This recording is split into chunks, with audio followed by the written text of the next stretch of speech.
From Uniontown tonight, the final word from the Environmental Protection Agency on just whose property is going to be compensated because it is too close to the industrial excess landfill in Uniontown.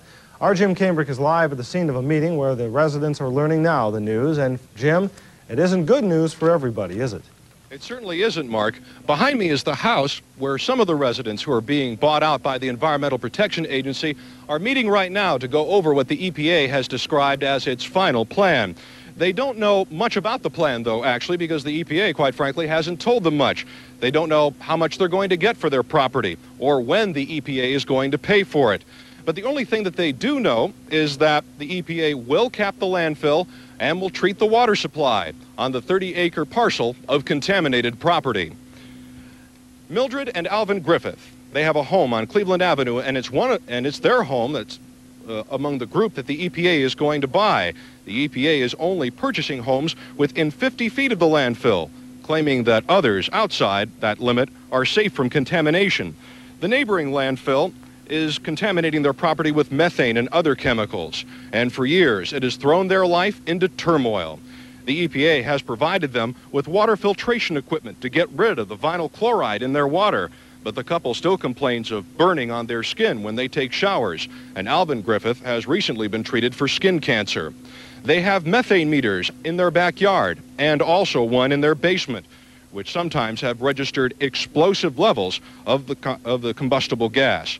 After numerous meetings with the Environmental Protection Agency over the past several years, the couple has now resigned themselves to the fate of the 10 other residents who are having their homes bought out by the EPA, that they'll have to take the buyout offer and learn to live with the consequences. I guess I would rather be in the safety of a motel, even if it's confined in a room or two, than have to go to bed every night. And Al and I, we always think before we go to bed, you know, where's the keys to the car? If the monitor goes off in the night and wakes it up, now what we think, you know, here's our clothes, we'll put these on, and what you do. So it's been a terrible trauma. And now we don't have to be exposed to toxic waste.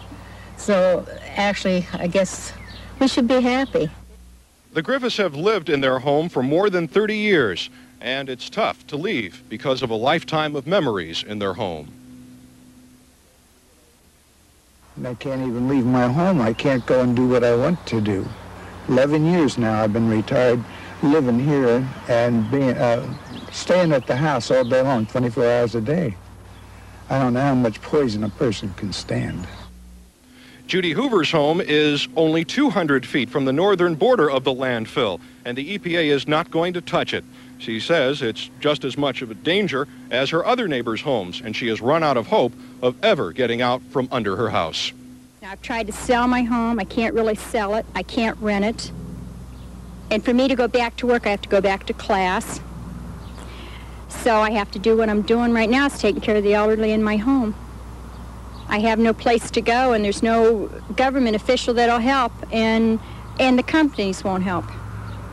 They just don't care. And when you live with the prospect of maybe blowing up, and you don't know when these chemicals are going to react in your body and cause cancer.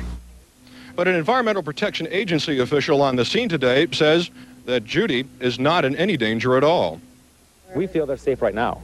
We feel right now that currently with the systems in place that no one is exposed to high levels of gas, nor is being exposed to high levels of contamination in the groundwater.